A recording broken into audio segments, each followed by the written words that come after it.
Ó, a gente tem que falar, tá? E eu vou perguntar pro Mauro aí sobre essa anulação do processo do Gabigol.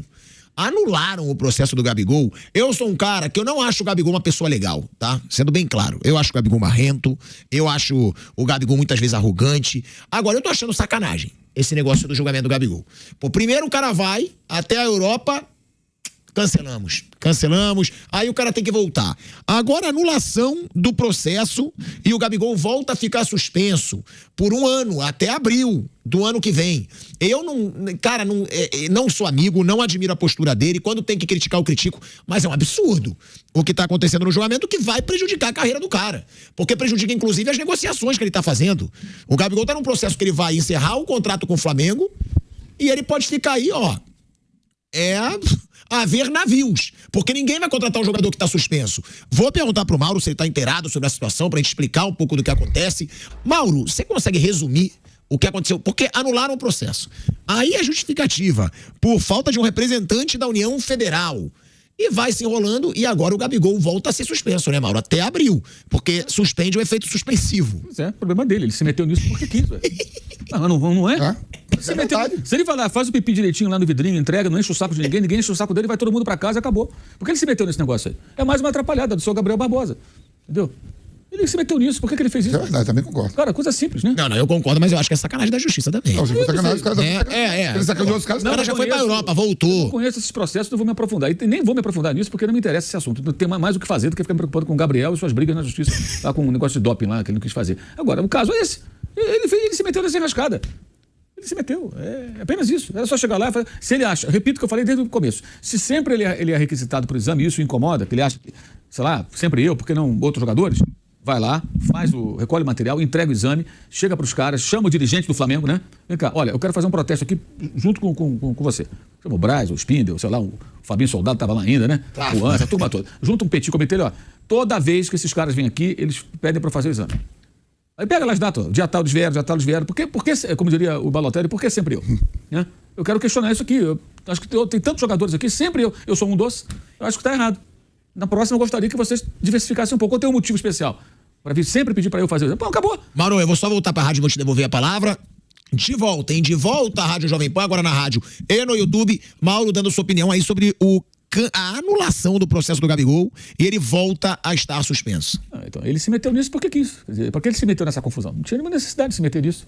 Era só recolher material para o exame e tal, seguir a vida normal.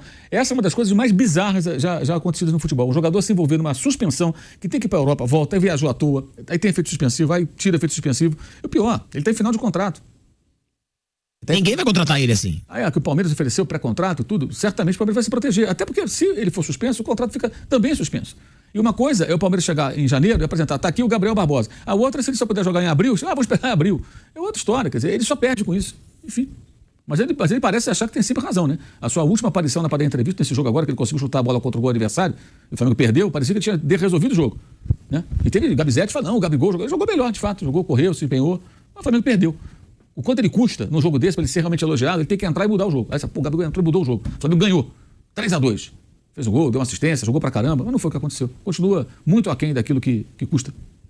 É uma situação meio bizarra do Gabigol, porque, ó, eu vou dar a explicação aqui, um resuminho. O julgamento presencial do jogador na Suíça foi adiado em junho por um pedido da União Federal, tá? Que é parte do processo. E alegou que não foi devidamente notificada e, por isso, não indicou um árbitro para o julgamento. O órgão federal solicitou o adiamento do julgamento e o CAIS acatou, que é a Corte Arbitral do Esporte. Agora, para dar continuidade ao caso, o CAIS anulou o processo como um todo. E, consequentemente, o Gabigol perdeu o efeito suspensivo para voltar a ter condição de jogo. Então, a defesa do Gabigol, ela entrará com um novo pedido de efeito suspensivo, provavelmente ainda nessa semana. Como o Flamengo não foi notificado da anulação do julgamento, o jogador deve participar do treino de hoje, mas depois não poderá frequentar as dependências do clube enquanto estiver suspenso. O julgamento na Corte Arbitral do Esporte funciona da seguinte forma: 3 árbitros participam do julgamento da peça. Um indicado pela defesa do Gabigol, outro indicado pela ABCD, Autoridade Brasileira de Controle de Dopagem, órgão da União, e outro pelo CAIS, que é considerado o presidente da mesa. Então, o impasse começa no julgamento do efeito suspensivo. É uma situação aí que fica meio difícil de entender, mas o árbitro, provavelmente um dos árbitros tinha que ser da União Federal, que é da Comissão de Antidopagem. E não teve, né, Bruno? E aí por isso acabou tudo anulado e também anulado o efeito suspensivo, que foi o que ele conseguiu, que o CAS concedeu até que acontecesse o julgamento, e agora começa do zero, né? Agora o Gabigol, não sei se o Flamengo também vai estar auxiliando, enfim, vão ter que entrar com um novo pedido de efeito suspensivo para ver se vai ser concedido mais uma vez, para que ele possa jogar até que aconteça um novo julgamento que não tem data ainda. Então, por enquanto, ele está nessa situação que, verdade, é ele que se colocou nessa situação, isso é um fato. O ideal é que as coisas se resolvessem mais rapidamente, porque nem que seja uma notícia ruim, olha, vai ficar um ano sem jogar. Tá bom, você sabe que vai ficar um ano sem jogar. Mas ele se colocou por uma bobagem numa situação em que ele vai ter já tá há alguns meses com esse problema e vai ter por mais um tempo. Vamp. Problema dele. Fala um pouquinho, se aprofunda nesse assunto aí pra mim. Eu nem sei o que é cara. Você é merda. Você me deve dinheiro por causa disso. Gente, que loucura. Ele já parou de dar risada também. Que loucura, irmão. Ele parou de dar risada. Eu queria que você se aprofundasse nesse assunto da justiça. O árbitro leva o Daronco para ele, que é pra caramba. Não tem que levar o juiz lá. Do cais. Sei lá, que o cais lá na Bahia é onde fica a orla e os barcos param. Mas você concorda? Que ele fez, ele procurou. Dopa é muito sério, termina o jogo, os caras já abafam nós dentro do campo. Às vezes a gente tinha troca de camisa, o jogador trocava. Se terminava, a gente apitava, a gente nem ia cumprimentar um outro. Na vitória, na derrota, os caras já abafavam pelo braço e levavam pro dentro do vestiário, pô. O juiz apita e abafa logo. É uma situação complicada do Gabigol. E só antes de fechar, também tá uma situação complicada do Douglas Costa, hein? Qual foi?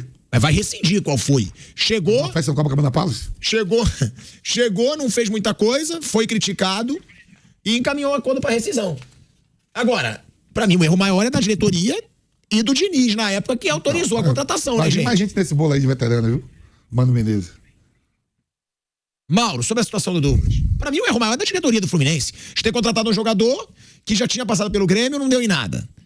E aí tava parado e o Fluminense foi buscar o Douglas Costa. A mesma coisa do Rami Rodrigues, né? Você vai buscar esses jogadores e depois se vê com problema. É muito previsível, né? Que o Douglas Costa não daria retorno técnico ao Fluminense. Mas o Fluminense entrou num ritmo assim, todo veterano disponível é nosso. Renato Augusto, vem. Douglas Costa, vem. Thiago Silva, tem que voltar pra cá. Qual a idade? Não importa, quanto mais velho, melhor. Tá bom. Se fosse assim, né? Se isso resolvesse, acreditaram que essa receita daria certo eternamente. Deu certo com muitos jogadores jovens no meio ali, com trocas que o Diniz fazia. Enfim, já falamos muito sobre isso. É um erro crasso aí do Diniz e do Mário Bittencourt, né?